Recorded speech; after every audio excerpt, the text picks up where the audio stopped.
Miércoles 1 de mayo de 2024. Tres mensajes del Evangelio de hoy, tomado del Evangelio de San Juan, capítulo 15, versículos del 1 al 8. En aquel tiempo dijo Jesús a sus discípulos: Yo soy la verdadera vid, y mi Padre es el labrador. A todo sarmiento mío que no da fruto lo arranca, y a todo el que da fruto lo poda para que dé más fruto. Vosotros ya estáis limpios por las palabras que os he hablado. Permaneced en mí y yo en vosotros. Como el sarmiento no puede dar fruto por sí si no permanece en la vid, así tampoco vosotros si no permanecéis en mí. Yo soy la vid, vosotros los sarmientos.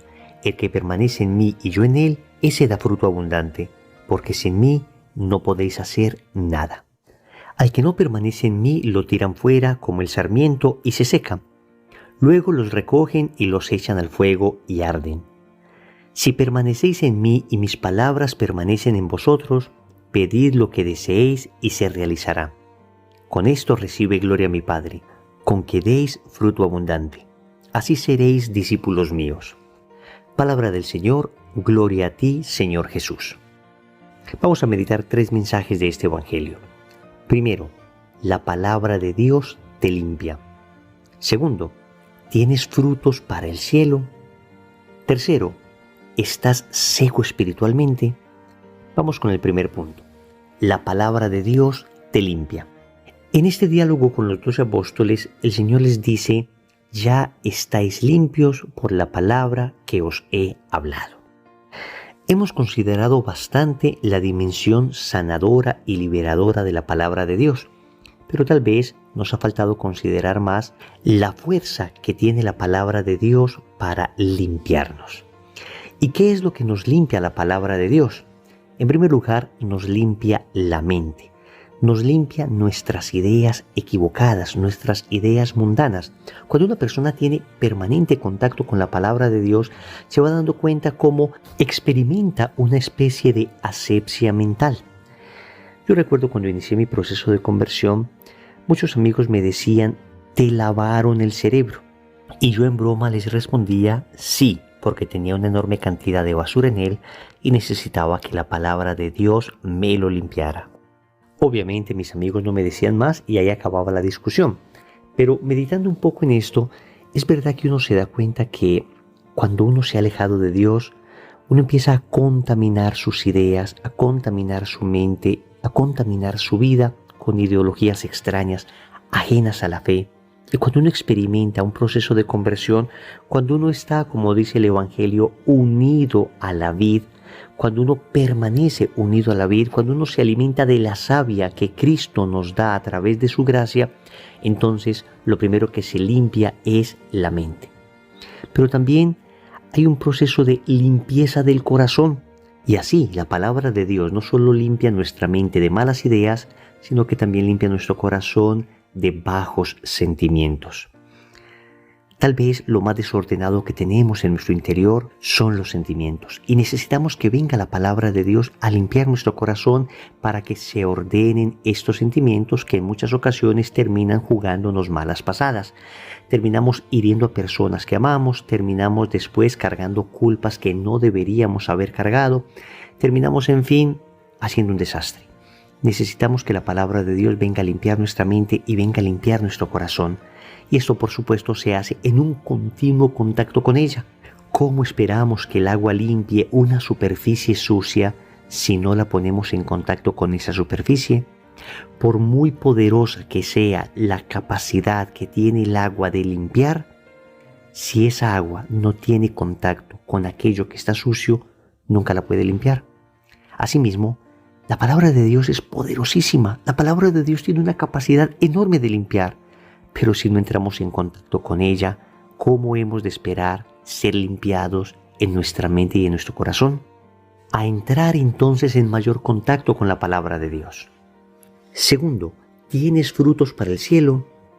Estamos en una época bastante competitiva, en una época donde todo el mundo habla de productividad. Y sin embargo, los frutos que procuramos en nuestra vida normalmente son frutos terrenos. Frutos para nuestra empresa, frutos de nuestro trabajo, frutos laborales. Pero la pregunta es, ¿y para el cielo tenemos frutos?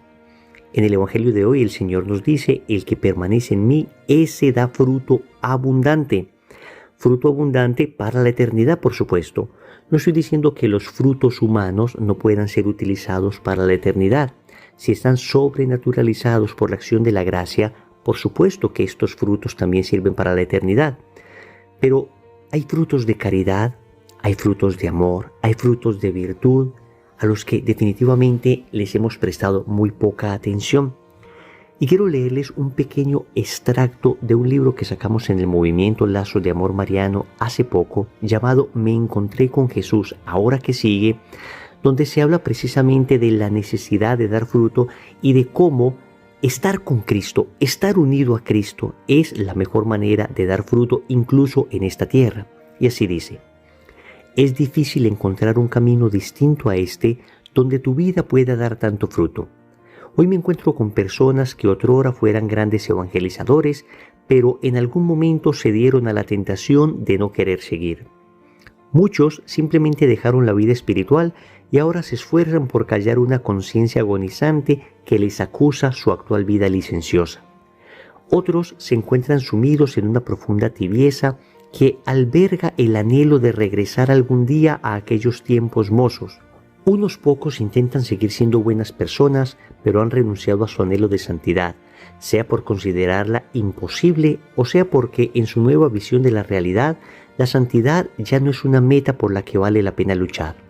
Pero en todos hay una constante: una vida sin frutos o por lo menos sin los frutos que pudiera dar.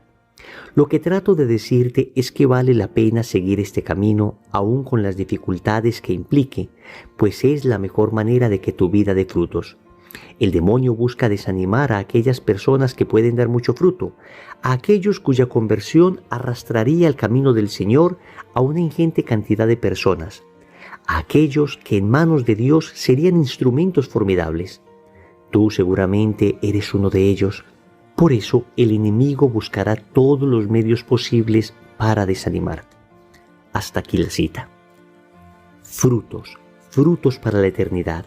¿Cómo se logran estos frutos? Unido a Cristo. Unido a Cristo logro frutos para la eternidad. Unido a Cristo sobrenaturalizo todas las obras, incluso las más humanas. Las acciones cotidianas se pueden convertir en frutos eternos si me uno a Cristo. ¿Y cómo me uno a Cristo? Vamos con el tercer punto para desarrollarlo.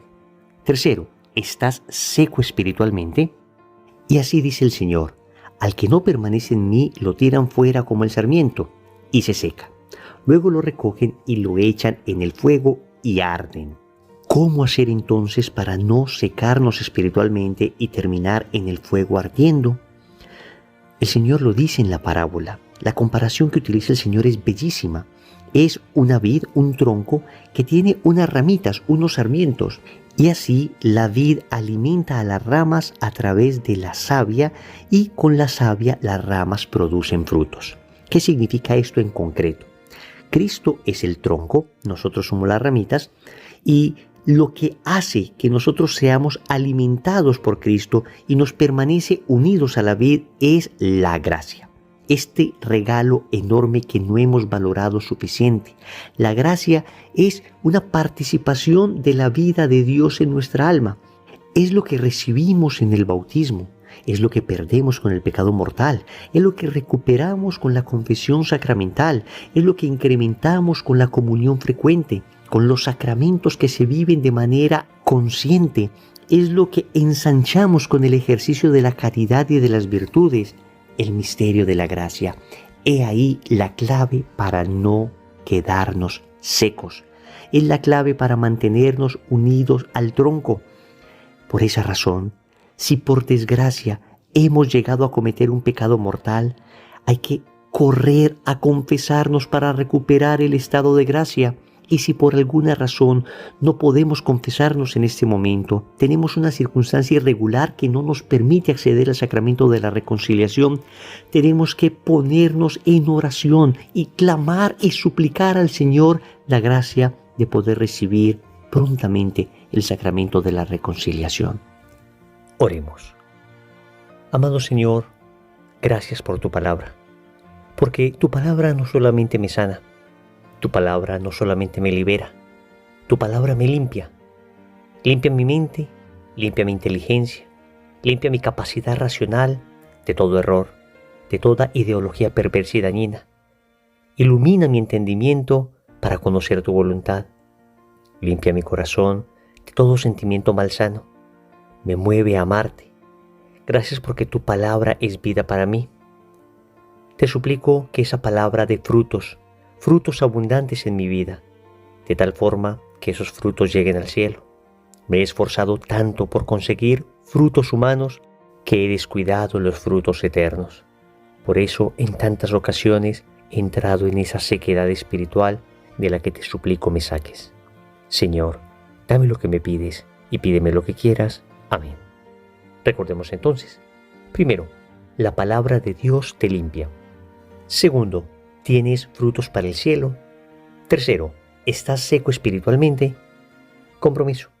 Vamos a hacer hoy una obra de caridad como fruto de este evangelio de hoy para que empecemos a cosechar frutos para la eternidad. En el nombre del Padre, y del Hijo, y del Espíritu Santo. Amén. Queridos amigos, les habla Wilson Tamayo. Hemos iniciado en nuestro canal una serie que se llama Frases que tocan el alma. Todos los días. Meditaciones de 4 o 5 minutitos en las que reflexionaremos frases de la Sagrada Escritura, de la vida de los santos, frases del argot popular que tienen una gran sabiduría y que nos pueden servir con aplicaciones prácticas, con aplicaciones muy concretas para nuestra vida. Por favor, no se lo pierdan. Todos los días, al igual que el Evangelio, el Rosario y la Coronilla, tendremos estas meditaciones. Bendiciones.